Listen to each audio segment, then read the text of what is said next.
को कोई मतलब नहीं, उसको तो केवल तुम्हारी निर्मल भक्ति और दिल से बन सके तो उच्चारण श्री शिवाय नमस्तु,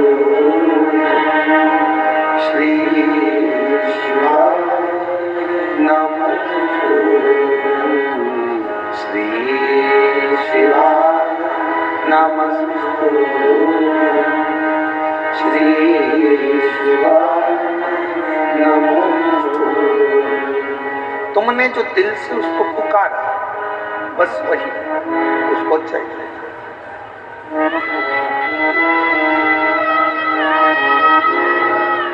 कोई दिखावा,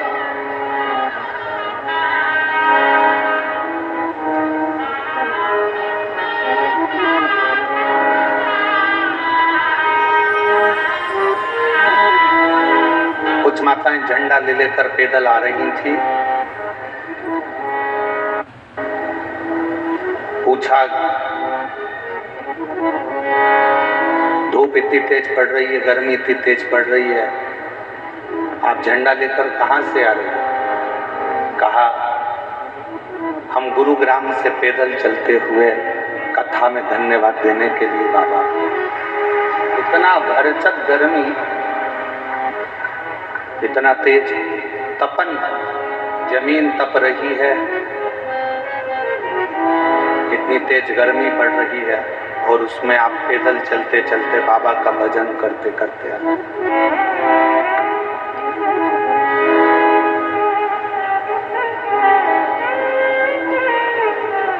शिव कथा कह रही है, भगवान शंकर का संवाद कह रहा है। पहला दिन परीक्षा का होता है। गुरु द्रोणाचार्य ने शस्त्र की शिक्षा देने से पहले परीक्षा करी है। कहा कि पांडव और कौरव मेरे 105 शिष्य यहाँ पर बैठे हैं, इसमें से जो मुझे शीश का दान देगा, शस्त्र की विद्या उसी को सिखाई जाए। शीश का दान मतलब क्या?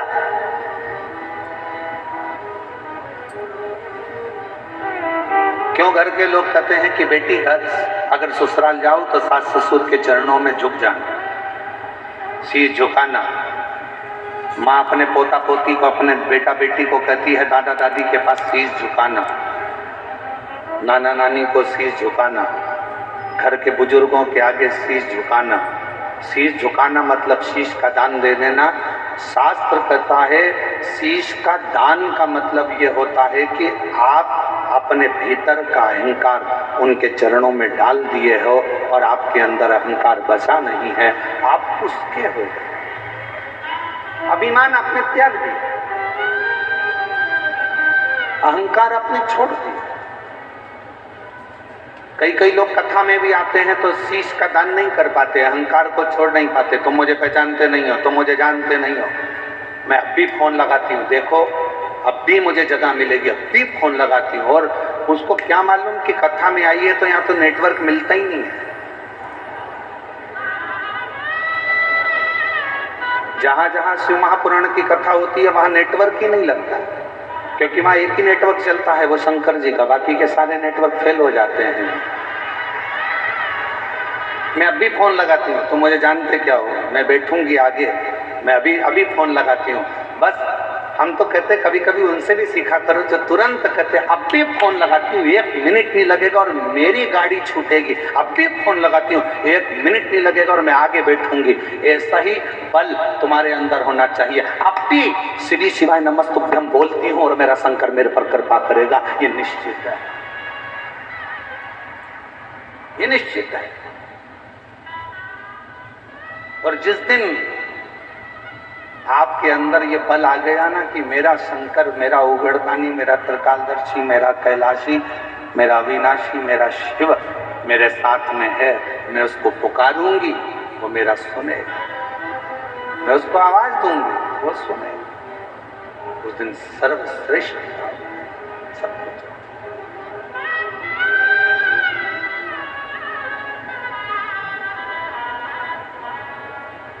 क्यों आए हो कथा में?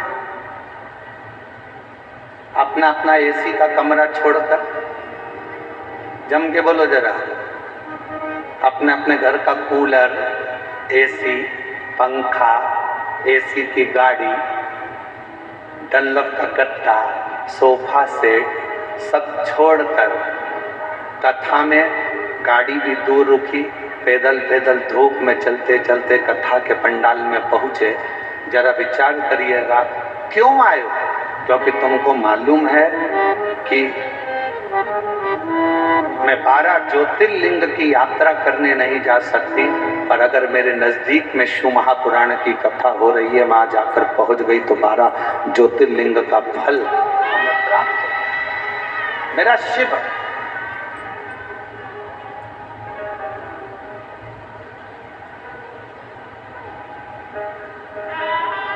मेरा शिव मुझे यहां मिल जाए।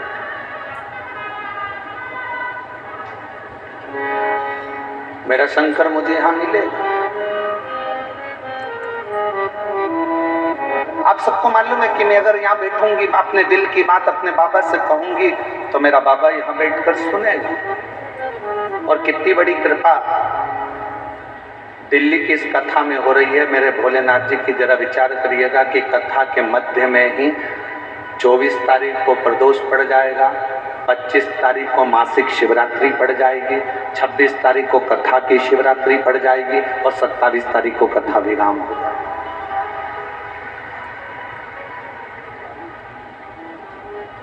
अब कितनी पुण्यता है? बस अपने चित्त को, अपने मन को, अपनी भक्ति को शिवमय बनाओ। प्रथम दिन था, गुरु द्रोणाचार्य ने सामने बिठाया अपने शिष्यों को। 105 शिष्य सामने बैठे।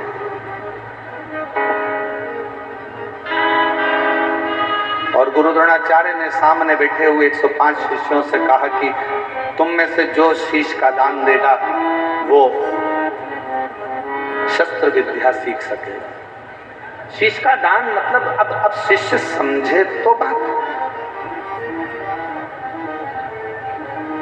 जो समझे वो तो जाने ना। शीश का दान का मतलब ये नहीं है कि गुरु ने कहा कि शीश का दान दे दो मतलब शीश काट दो। नहीं नहीं नहीं, शीश का दान का मतलब है कि अपने अहंकार का त्याग करोगे। और जब किसी गुरु की शरणागति में जाओ, कहीं अगर भगवान की भक्ति करने के लिए जाओ, यदि कहीं भगवत भजन करने के लिए जाओ, तो सबसे पहला काम करो कि अपने अहंकार का त्याग करो, अपनी अभिमतता का त्याग करो।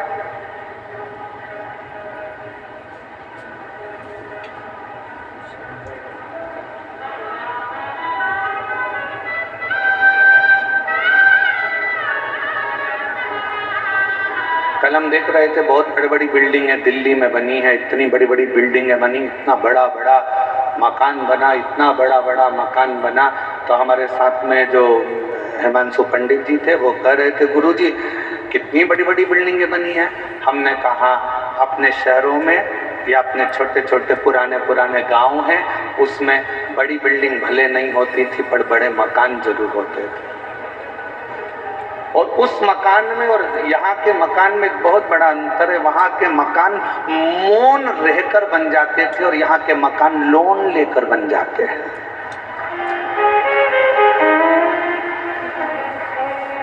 हमने कहा दोनों में अंतर है। गांव का मकान कैसे बनता है? जम के बोलो जरा सब, लोन लेकर। कैसे बनता है? मौन रहकर गांव का मकान बन जाता था। और शहर में अगर मकान बनाना है, बहुत बड़ी बिल्डिंग बनाना है, तो यहाँ मौन रहने से नहीं, बैंक से लोन लेने से मकान बनता है। बहुत अंतर है दोनों में। हमारे गांव में आप जितना मौन रहेंगे, सहज रहेंगे, सरल रहेंगे, उतना उतना कृपा। वो कहते हैं ना कि कहा वर में और आशीर्वाद में बहुत बड़ा अंतर होता है।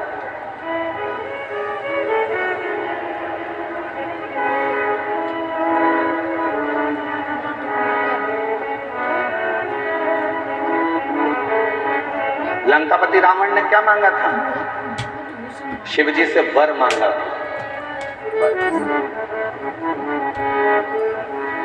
वर मांगा। नीचे भी एक घूसा मारा था। लंकापति रावण ने शिव जी से वर मांगा और हिरण्यकशिपु ने क्या मांगा? तो कहा कि भगवान से वर मांगा।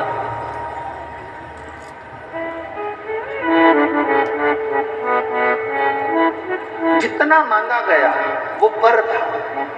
रावण ने वर मांगा, लंका मिल गई, राज्य मिल गया, सत्ता मिल गई, वैभव मिल गया।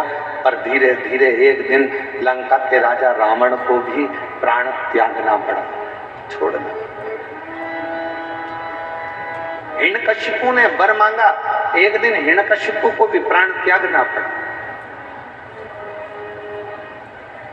और आप सबसे निवेदन है, शंकर जी के मंदिर में जाकर कभी वर मत मांगना कि भगवान मुझे ये दे दो, भगवान मुझे वो दे दो, भगवान मुझे ये प्रदान कर दो, भगवान मुझे ये प्रदान कर दो। तुम शिव जी के मंदिर में अगर एक लोटा जल चढ़ाने के लिए जाओ तो शिव महापुराण की कथा कहती है कभी शिव के मंदिर में जाकर वर मत मांगना, क्योंकि वर मांगोगे तो एक दिन वो वर समाप्त हो सकता है। शंकर जी के मंदिर में जाकर कहना बाबा मुझे आपका आशीर्वाद दे दो, क्योंकि वर समाप्त हो जाएगा पर आशीर्वाद कभी समाप्त नहीं होता, कभी समाप्त नहीं।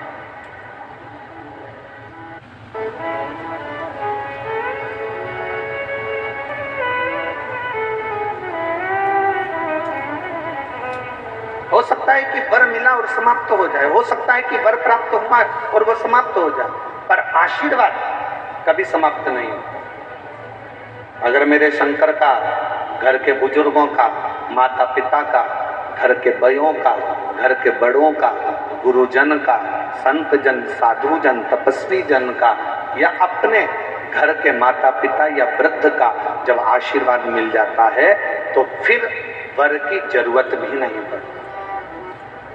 मांगो उससे कि देना हो तो जन्म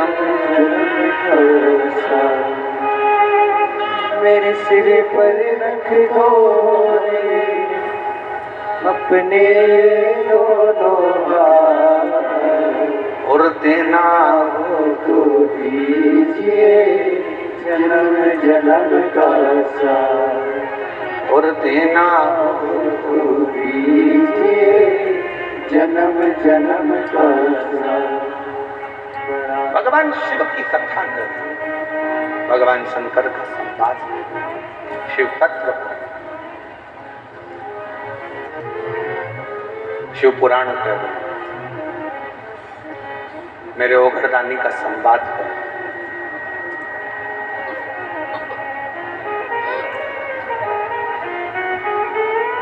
शीश का दान दीजिए। गुरु द्रोणाचार्य ने कहा कि जो शीश का दान दे देगा, जो शीश,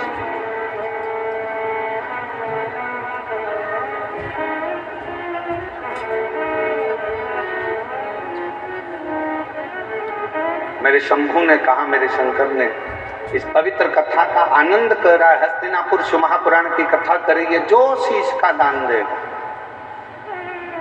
वो मुझसे शस्त्र विद्या सीख ले।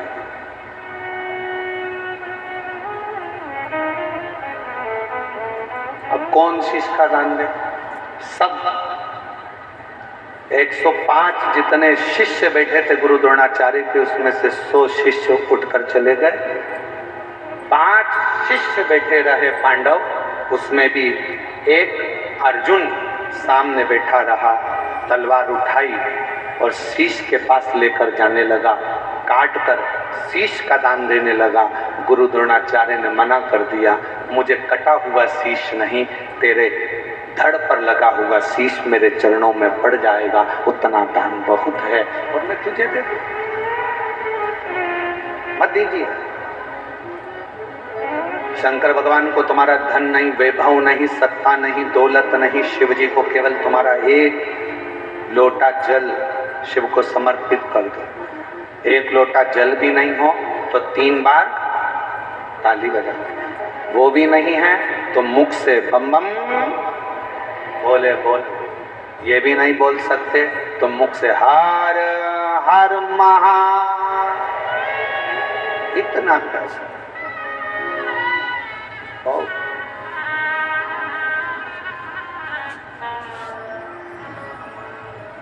कुछ नहीं।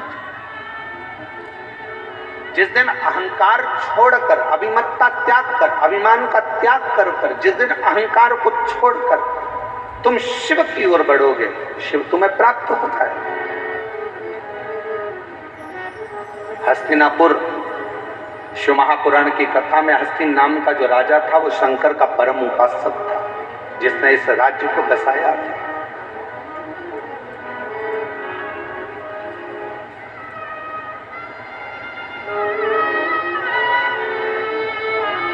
एक शिव भक्त क्या कहता है? अभी कथा में कहा कि वर मत मांगो, आशीर्वाद मांग लो। भगवान अगर मिल भी जाए ना, तुम्हारे पास में आकर खड़ा भी हो जाए और कह दे ए मांग तुझे क्या चाहिए, तो उसे कह देना नहीं नहीं मुझे कुछ नहीं चाहिए, तुम तो तुम्हारा आशीर्वाद दे दो बस। क्यों? क्योंकि वरदान दोगे तो हो सकता है एक दिन समाप्त हो जाए। हमने फ्रिज मांग लिया, कूलर मांग लिया, एसी मांग लिया, ये मांग लिया, वो मांग लिया, गाड़ी मांग ली, बंगला मांग लिया, सामान मांग लिया, बेटा मांग लिया, बेटी मांग ली, दौलत मांग लिया, सत्ता मांग ली, हो सकता है एक दिन समाप्त हो जाए। पर यदि आपका अगर आशीर्वाद होगा तो ये कभी समाप्त होने वाला नहीं है। पर समाप्त हो सकता है और आशीर्वाद कभी समाप्त नहीं होता, वो अजर और अमर रहता है। वो आपके आज भी है और कल भी है।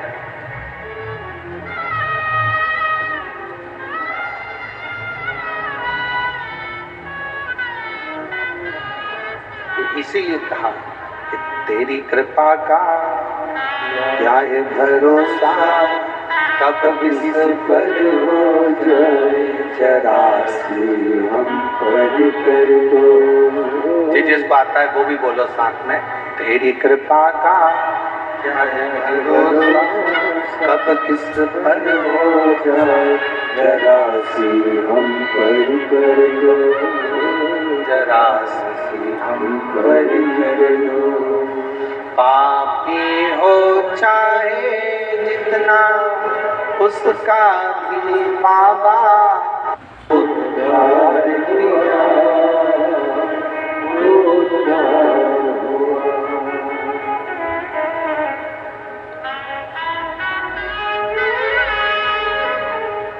जिस पर भी हो तेरी करुणा कृपा वो भव पार हुआ,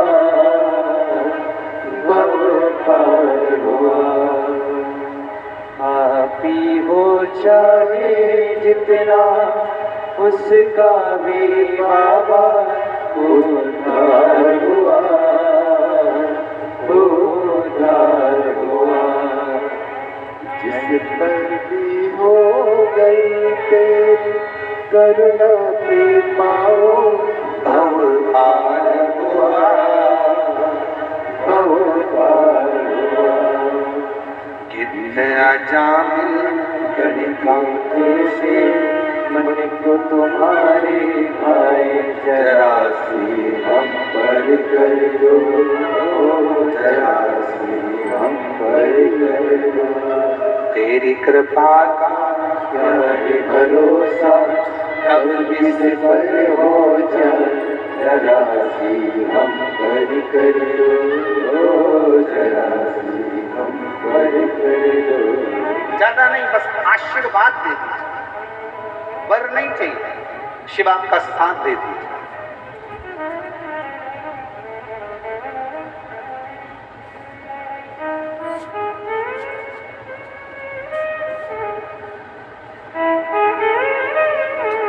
एक कथा आती है,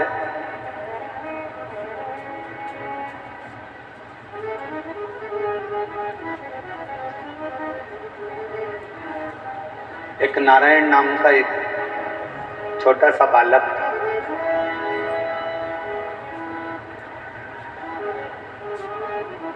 सोमवार अष्टमी की कथा है, आप लोगों ने पढ़ी भी होगी, स्मरण में भी होगी। एक नारायण नाम का छोटा सा बालक है जिसकी अवस्था 7 वर्ष,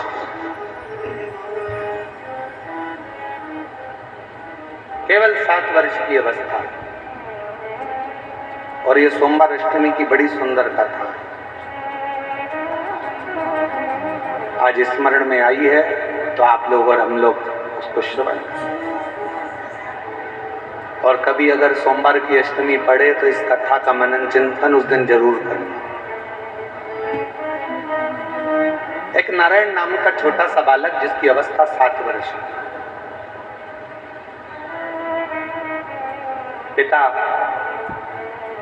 इसका जन्म होने के बाद